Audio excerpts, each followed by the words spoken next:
নমস্কাৰ স্বাগতম জনাইছো মিতালী ষ্টাডি চেণ্টাৰৰ এটি নতুন ভিডিঅ'লে আজিৰ ভিডিঅ'টো মই লৈ আহিছো বিশেষকৈ আমাৰ পৰিৱেশ বিজ্ঞানৰ অৰ্থাৎ ইবিএছৰ এটা গুৰুত্বপূৰ্ণ টপিক সেইটো হ'ল ৰাষ্ট্ৰীয় উদ্যান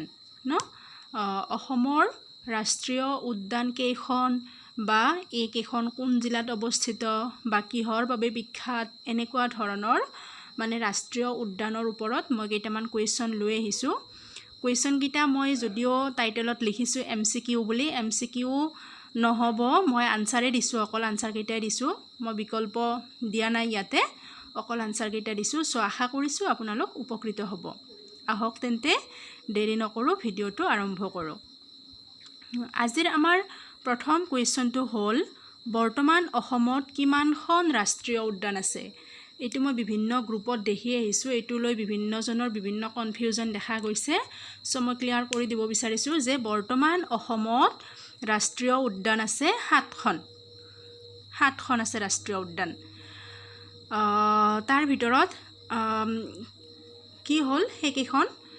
কাজিৰঙা ৰাষ্ট্ৰীয় উদ্যান মানাহ ৰাষ্ট্ৰীয় উদ্যান ডিব্ৰু-চৈখোৱা ৰাষ্ট্ৰীয় উদ্যান তাৰ পিছত কি কয় নামেৰি ৰাষ্ট্ৰীয় উদ্যান তাৰ পিছত ওৰাং ৰাষ্ট্ৰীয় উদ্যান আনহাতে তাৰ মানে ৰিসেন্টলি দুখন ৰাষ্ট্ৰীয় উদ্যান হৈছে সেই দুখন হ'ল ৰাইমনা ৰাষ্ট্ৰীয় উদ্যান আৰু কি আছিল দিহিং পাটকাই ৰাষ্ট্ৰীয় উদ্যান সো টোটাল আগত আমাৰ 5খন আছিল এতিয়া টোটাল কিমান হ'ল 7খন হ'ল বৰ্তমান অসমত কিমানখন ৰাষ্ট্ৰীয় উদ্যান আছে বুলি ক'লে সো ক্লিয়াৰ হৈ থাকক অসমত বৰ্তমান 7খন ৰাষ্ট্ৰীয় উদ্যান আছে আহিছো দ্বিতীয় কুৱেশ্যনটোলৈ কাজিৰঙাক কেতিয়া ৰাষ্ট্ৰীয় উদ্যান হিচাপে স্বীকৃতি দিয়া হয় কাজিৰঙাক ৰাষ্ট্ৰীয় উদ্যান হিচাপে স্বীকৃতি দিয়ে 1974 অৰ্থাৎ 1976 চনত নেক্সট কুৱেশ্যনটো হ'ল কাজিৰঙা ৰাষ্ট্ৰীয় উদ্যান কিহৰ বাবে বিখ্যাত কাজিৰঙা ৰাষ্ট্ৰীয় উদ্যান এশিঙীয়া গড়ৰ বাবে বিখ্যাত মানে এশিঙীয়া গড় কাজিৰঙা ৰাষ্ট্ৰীয় উদ্যানৰ বাবে বিখ্যাত কুৱেশ্যন নম্বৰ 4 কাজিৰঙা ৰাষ্ট্ৰীয় উদ্যানক কেতিয়া ইউনেস্কোৱে বিশ্ব ঐতিহ্যপূৰ্ণ অঞ্চল হিচাপে স্বীকৃতি দিয়ে বিশ্ব ঐতিহ্যপূৰ্ণ অঞ্চল হিচাপে ৱৰ্ল্ড হেৰিটেজ সাইট হিচাপে কেতিয়া স্বীকৃতি প্ৰদান কৰে কাজিৰঙা ৰাষ্ট্ৰীয় উদ্যানক এটো হ'ল 1985 অৰ্থাৎ 1985 চনত এইখিনিতে মোৰ এটা কুৱেশ্যন ৰৈ গ'ল সো সেইভাবে মই এনেকে দি দিছো আপোনালোকে স্ক্ৰিনশ্বট ৰাখিব পাৰে যে কাজিৰঙা ৰাষ্ট্ৰীয় উদ্যান মানে কোন কেইখন জিলাত অৱস্থিত আমি কি লিখিব পাৰো ইয়াতে গোলাঘাট কাৰ্বি আংলং আৰু নগাঁও গোলাঘাট কাৰ্বি আংলং আৰু নগাঁও জিলাৰ কিছু অংশ সামৰি লৈছে কাজিৰঙা ৰাষ্ট্ৰীয় উদ্যানে সো আহিছো আজিৰ 5 নম্বৰ কুৱেশ্যনটোলৈ কুৱেশ্যন নম্বৰ 5 মানাহ অভয়াৰণ্যক কেতিয়া ৰাষ্ট্ৰীয় উদ্যান হিচাপে স্বীকৃতি প্ৰদান কৰা হৈছিল বা স্বীকৃতি দিয়া হৈছিল মানাহ ৰাষ্ট্ৰীয় উদ্যানক ৰাষ্ট্ৰীয় উদ্যান হিচাপে বা মানাহ অভয়াৰণ্যক আগতে অভয়াৰণ্য আছিল মানাহ অভয়াৰণ্যক কেতিয়া ৰাষ্ট্ৰীয় উদ্যান হিচাপে স্বীকৃতি প্ৰদান কৰা হৈছিল 1990 1990 চনত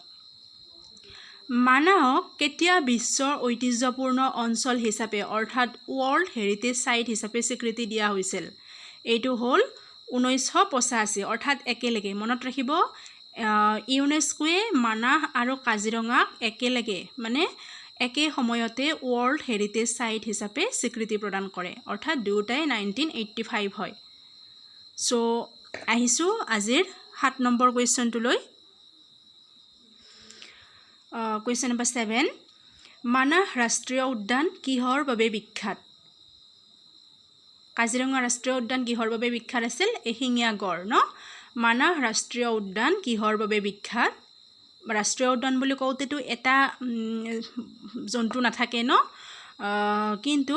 মানে কি মেইনলি বিখ্যাত মানাহ ৰাষ্ট্ৰীয় উদ্যান সোণালী বান্দৰৰ বাবে নেক্সট কুৱেশ্যন মানাহ ৰাষ্ট্ৰীয় উদ্যান কোন জিলাত আছে বা ক'ত আছে বাক্সা আৰু চিৰাং জিলাত মনত ৰাখিব বাক্সা আৰু চিৰাং জিলাত নেক্সট আহিছো ডিব্ৰু চৈখোৱাক কেতিয়া ৰাষ্ট্ৰীয় উদ্যান হিচাপে স্বীকৃতি দিয়া হয়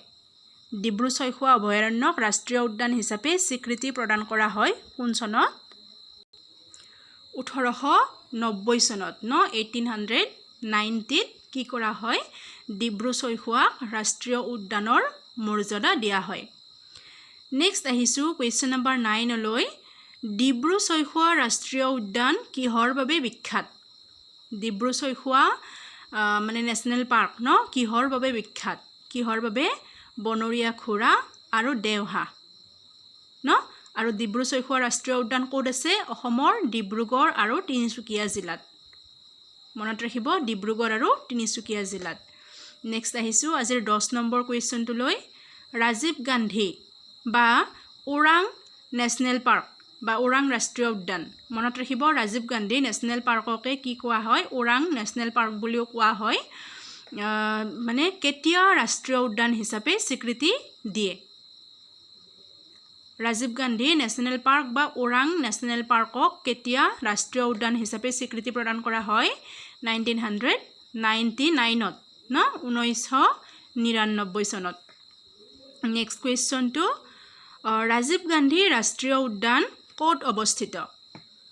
ৰাজীৱ গান্ধী ৰাষ্ট্ৰীয় উদ্যান অসমৰ দৰং আৰু শোণিতপুৰ জিলাত অৱস্থিত মনত ৰাখিব দৰং আৰু শোণিতপুৰ জিলাত আমাৰ নেক্সট কোৱেশ্চনটো হ'ল আজিৰ কোৱেশ্চন নম্বৰ 12 নামেৰি অভয়াৰণ্যক কেতিয়া ৰাষ্ট্ৰীয় উদ্যানৰ মৰ্যাদা দিয়া হয় বা কেতিয়া ৰাষ্ট্ৰীয় উদ্যান হিচাপে স্বীকৃতি প্ৰদান কৰা হয় নামেৰি ৰাষ্ট্ৰীয় উদ্যানক মানে 1998 ত অৰ্থাৎ 1998 চনত ৰাষ্ট্ৰীয় উদ্যান হিচাপে স্বীকৃতি প্ৰদান কৰা হয় আৰু নামেৰি ৰাষ্ট্ৰীয় উদ্যান ক'ত অৱস্থিত কোনখন জিলাত মনত ৰাখিব শোণিতপুৰ জিলাত আজিৰ এই ভিডিঅ'টিৰ পৰা আপোনালোকৰ অভয়াৰণ্য নহয় ৰাষ্ট্ৰীয় উদ্যান সম্পৰ্কৰ যি কনফিউজন আছিল সেই কনফিউজনখিনি ক্লিয়াৰ হ'ব সো ভিডিঅ'টি স্কিপ নকৰাকৈ চাই থাকক নেক্সট আহিছো আমাৰ কোৱেশ্চন নম্বৰ 14 গম পালে এইটো নামেৰি ৰাষ্ট্ৰীয় উদ্যান শোণিতপুৰ জিলাত অৱস্থিত আৰু ৰাষ্ট্ৰীয় উদ্যান হিচাপে ঘোষণা কৰা হয় 1998 ত 1998 চনত নেক্সট 14 নম্বৰ কুৱেশ্চন অসমৰ সদ্য ঘোষিত ৰাষ্ট্ৰীয় উদ্যান দুখন কি কি মই ফাৰ্ষ্টতে ক'লো অসমৰ সদ্য ঘোষিত ৰাষ্ট্ৰীয় উদ্যান দুখন হ'ল ৰাইমনা ৰাষ্ট্ৰীয় উদ্যান আৰু দিহিং পাটকাই ৰাষ্ট্ৰীয় উদ্যান ৰাইমনা ৰাষ্ট্ৰীয় উদ্যান আৰু দিহিং পাটকাই তাৰ আগত অসমৰ মানে ৰাষ্ট্ৰীয় উদ্যান 5খন আছিল এই দুখন লগলাগি অসমৰ ৰাষ্ট্ৰীয় উদ্যান কেইখন হ'ল 7খন নেক্সট কুৱেশ্চন নম্বৰ 15 ৰাইমনা ৰাষ্ট্ৰীয় উদ্যানক আগতে কি বুলি জনা গৈছিল চক্ৰশিলা অভয়াৰণ্য এই চক্ৰশিলা অভয়াৰণ্যক কেতিয়া ৰাষ্ট্ৰীয় উদ্যানৰ মৰ্যাদা দিয়া হয় বা ৰাইমনা ৰাষ্ট্ৰীয় উদ্যান হিচাপে স্বীকৃতি প্ৰদান কৰা হয় মনত ৰাখিব এইটো 2021 চনৰ 5 জুনত 5th জুন অফ 2021 মনত ৰাখিব এইটো আহিব পাৰে যেহেতু ৰিসেন্টলি হৈছে সো এই দুখন ইম্পৰ্টেন্ট মনত ৰাখিব সন নেক্সট আহিছো কোৱেশ্চন নম্বৰ 16 ৰাইমনা ৰাষ্ট্ৰীয় উদ্যান কিহৰ বাবে বিখ্যাত it is also famous for কি মানে সোণালী বান্দৰ মানাহ ৰাষ্ট্ৰীয় উদ্যান যেনেকৈ সোণালী বান্দৰৰ বাবে বিখ্যাত আছিল ৰাইমনা ৰাষ্ট্ৰীয় উদ্যানো সোণালী বান্দৰৰ বাবে বিখ্যাত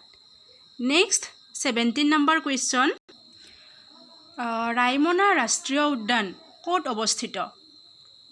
ৰাইমনা ৰাষ্ট্ৰীয় উদ্যান হ'ল কোকৰাঝাৰ জিলাত অৱস্থিত কোকৰাঝাৰত নেক্সট আহিছো দিহিং পাটকাই ৰাষ্ট্ৰীয় উদ্যান হিচাপে কেতিয়া স্বীকৃতি পায় দিহিং পাটকাইক কেতিয়া ৰাষ্ট্ৰীয় উদ্যানৰ মৰ্যাদা দিয়া হয় এইটো হ'ল 9 জুন 2021 মনত ৰাখিব 5 জুনত ৰাইমনাক স্বীকৃতি প্ৰদান কৰা হৈছিল ৰাষ্ট্ৰীয় উদ্যান হিচাপে আৰু 9 জুনত একেটা মাহৰে মানে মাত্ৰ মানে সেম ইয়াৰ সেম মান্থ মাত্ৰ ডেটটো চেঞ্জ হৈছে 9 জুন 9 জুনত দিহিং পাটকাইক ৰাষ্ট্ৰীয় উদ্যান হিচাপে স্বীকৃতি প্ৰদান কৰা হয় সো এয়া আছিল আজিৰ ভিডিঅ'টিত আশা কৰিছোঁ আপোনালোকৰ ৰাষ্ট্ৰীয় উদ্যান সম্পৰ্কে যিবিলাক কনফিউজন আছিল সেই কনফিউজনবোৰ আঁতৰ হ'ব। চ' যদি ভাল পালে ভিডিঅ'টি লাইক কৰিব আৰু মোৰ চেনেলটি যদি এতিয়ালৈ ছাবস্ক্ৰাইব কৰা নাই তেন্তে প্লিজ চেনেলটি ছাবস্ক্ৰাইব কৰিব। ধন্যবাদ।